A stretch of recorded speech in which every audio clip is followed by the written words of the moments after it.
Tem algo que quase ninguém tem coragem de falar abertamente, então eu vou falar.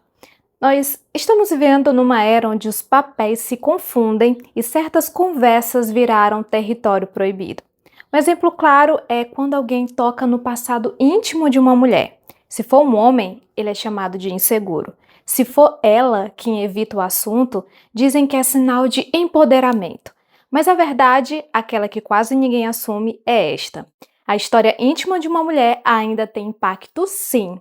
Isso influencia o quanto ela se conecta emocionalmente, o nível de profundidade com quem se entrega e até a forma como enxerga o compromisso. Não se trata de saber quantos foram. O ponto real está nas pistas que ela solta, nas entrelinhas, nos padrões de fala que se tornaram comuns, mas não são tão inofensivos quanto parecem. A seguir, vou te mostrar 8 frases que costumam surgir quando uma mulher já teve muitas conexões íntimas ao longo da vida. Começamos com a número 1. Número é só número. Essa é a clássica. Ela aparece quando o histórico é extenso, mas a disposição para ser julgada é mínima. Essa frase serve como um escudo, uma forma de te convencer de que isso não deveria importar. Mas pense comigo, se realmente não fosse relevante, por que a necessidade de defender o assunto antes mesmo dele ser questionado? Mulheres sabem instintivamente que os homens dão valor à exclusividade emocional. E quando ela evita o tema, não é por orgulho, é porque no fundo sabe que isso pode influenciar a maneira como você passa a vê-la. Então, ao invés de ser honesta, ela tenta neutralizar a sua percepção, fazendo com que você mesmo abandone os seus critérios. Número 2. Se os homens podem, as mulheres também podem. Aqui a lógica é usada como argumento de justiça, mas não é bem isso que está por trás.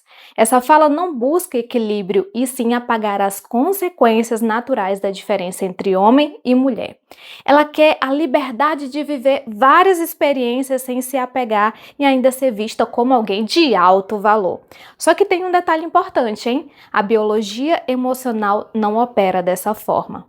Homens tendem a expandir suas opções com experiências múltiplas. Já mulheres, ao multiplicarem os vínculos íntimos, reduzem a capacidade de se entregar emocionalmente a um só parceiro. Não é julgamento, é comportamento humano. A mulher cria laços. O homem busca espalhar sua semente. E quanto mais conexões ela teve, mais fragmentada pode se tornar a entrega total a um só homem. Quando ela diz isso, o que está realmente querendo dizer é: quero minha liberdade e quero que você não se importe. Mas se você aceitar, estará entrando numa relação baseada em desequilíbrio, onde ela tem liberdade total e você culpa por se importar. 3. Sou apaixonada pela minha liberdade. Essa costuma surgir quando o tema é relacionamento sério. Ela afirma que é independente, que não quer ser controlada, parece até inspirador à primeira vista. Mas o subtexto é bem diferente.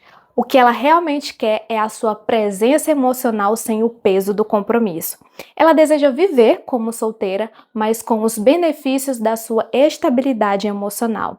Ela já teve contato com muitos tipos de homens e isso a fez entender que o compromisso limita suas opções. Por isso, mantenha a liberdade como uma carta na manga. Não porque não quer alguém, mas porque só vai se comprometer se você superar tudo que ela já viveu. E isso não é independência, é vantagem emocional. E se você topar esse acordo, saiba, você será apenas uma etapa, não o destino final. 4.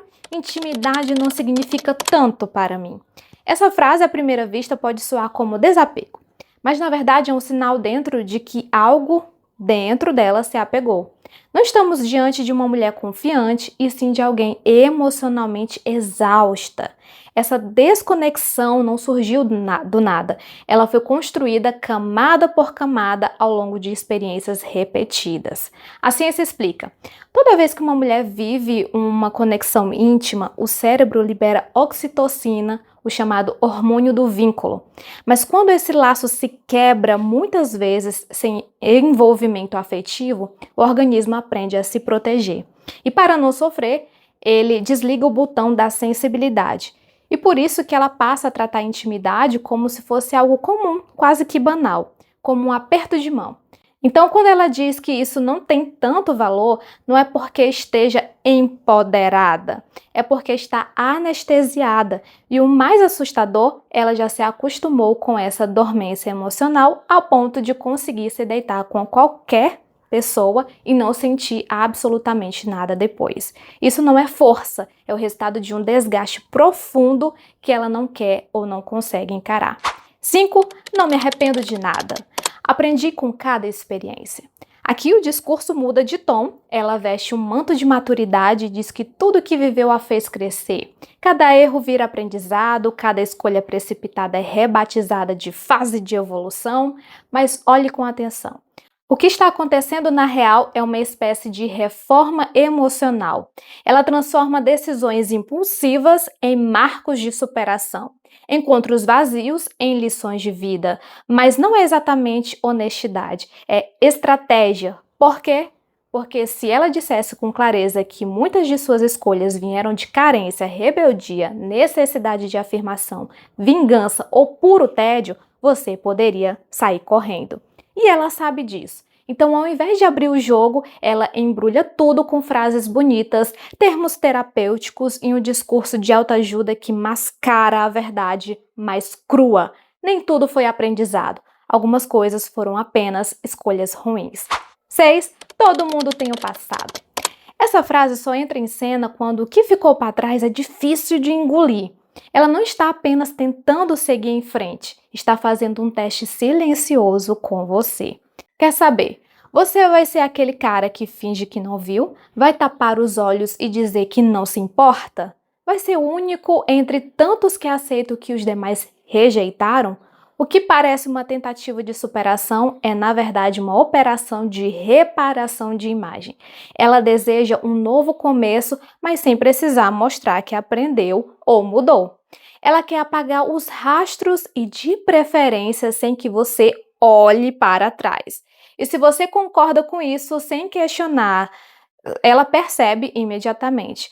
Você está disposto a aceitar qualquer coisa em troca de estar com ela. E nesse momento, a balança emocional já se desequilibrou, meu amigo, a favor dela. Número 7, foi só uma fase. Essa é a frase mais comum para justificar o caos depois que a poeira já baixou. As noites sem compromisso, os flertes despretensiosos, as conexões rasas, as aventuras com caras que sumiram no dia seguinte, tudo isso agora tem um novo nome: fase. Mas vamos ser francos? Não foi uma fase, foi um estilo de vida. E agora que não tem mais tanto brilho ou tanta oferta, ela resolve chamar de passado.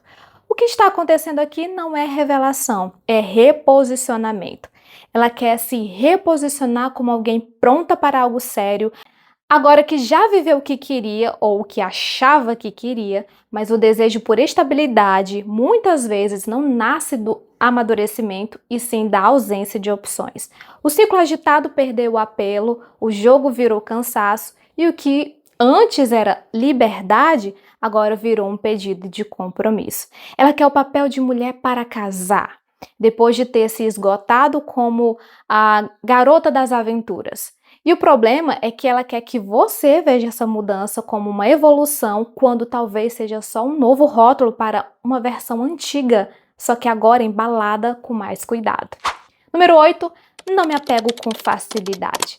A primeira escuta, essa frase soa como maturidade emocional.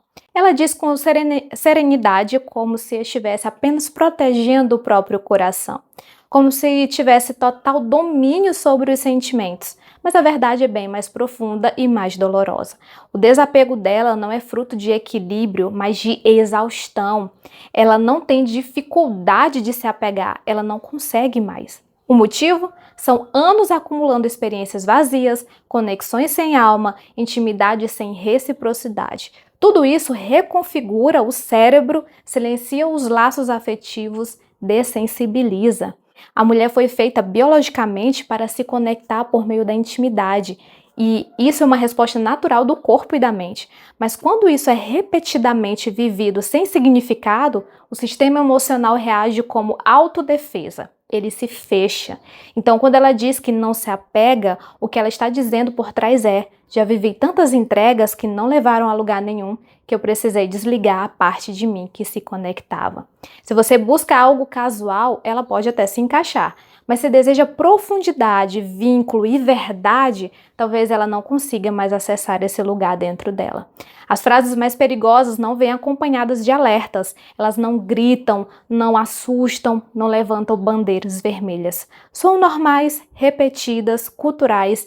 E é justamente isso que as torna tão eficazes, porque se tornaram parte do vocabulário cotidiano, como se não carregassem peso algum, mas carregam.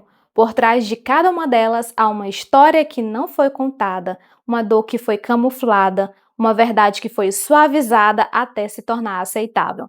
Se você aprender a escutar o que está nas entrelinhas e não só o que é dito com palavras bonitas, nunca mais será enganado.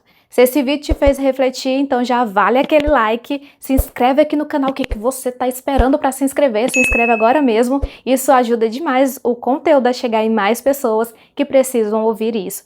E se você curtiu de verdade, compartilha nos grupos, manda para os amigos, comenta aqui embaixo e hypa esse vídeo aqui nos comentários, tá bom? Vamos fazer essa mensagem rodar. Te agradeço por assistir até aqui, a gente se vê no próximo vídeo. Forte abraço, tchau, tchau!